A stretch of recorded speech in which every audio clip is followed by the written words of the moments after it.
নমস্কার প্রিয় দর্শকগণ, ফিরে এসেছি খুব কম সময়ে দারুণ একটি রেসিপি নিয়ে। আজ আমাদের রেসিপি দই পটল। দই পটল বানানোর জন্য প্রথমে আমি নিয়ে নেব পটল। পটলগুলোকে এভাবে ছাড়িয়ে কেটে নেব। তারপর নিয়ে নিয়েছি আলু। আমি বড় সাইজের 3টি আলু নিয়েছি। তারপর কড়াইতে তেল দিয়ে দেব গরম হওয়ার জন্য। আমি এখানে সাদা তেল ব্যবহার করেছি। তেল গরম হয়ে গেলেই কেটে রাখা আলুগুলো দিয়ে দেব। আলুগুলোতে সামান্য পরিমাণ হলুদ আর লবণ দিয়ে লাল লাল করে ভেজে নেব।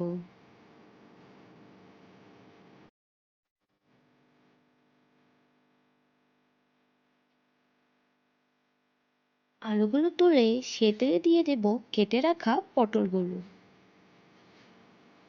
সেই একইভাবে পটলগুলোতেও সামান্য পরিমাণ হলুদ আর লবণ দিয়ে লাল লাল করে ভেজে নেব।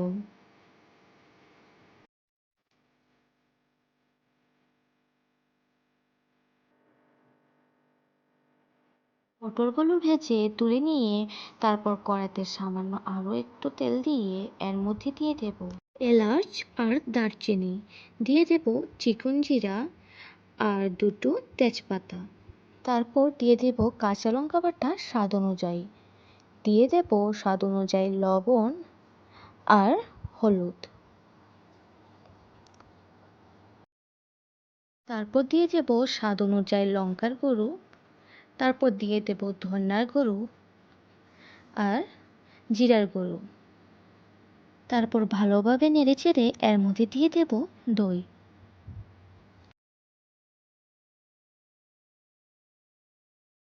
তারপর আবারও একটু নেড়েচেড়ে এর মধ্যে দিয়ে দেব ভেজে রাখা আলুগুলো আর ভেজে রাখা পটলগুলো দিয়ে ভালোভাবে নেড়েচেড়ে মশলাগুলো মিশিয়ে নেব।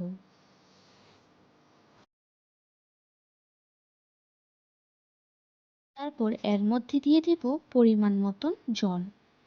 জল দিয়ে আবারও ভালোভাবে নেড়েচেড়ে নেব। নেড়েচেড়ে এতে সামান্য পরিমাণ চিনি দিয়ে দেব।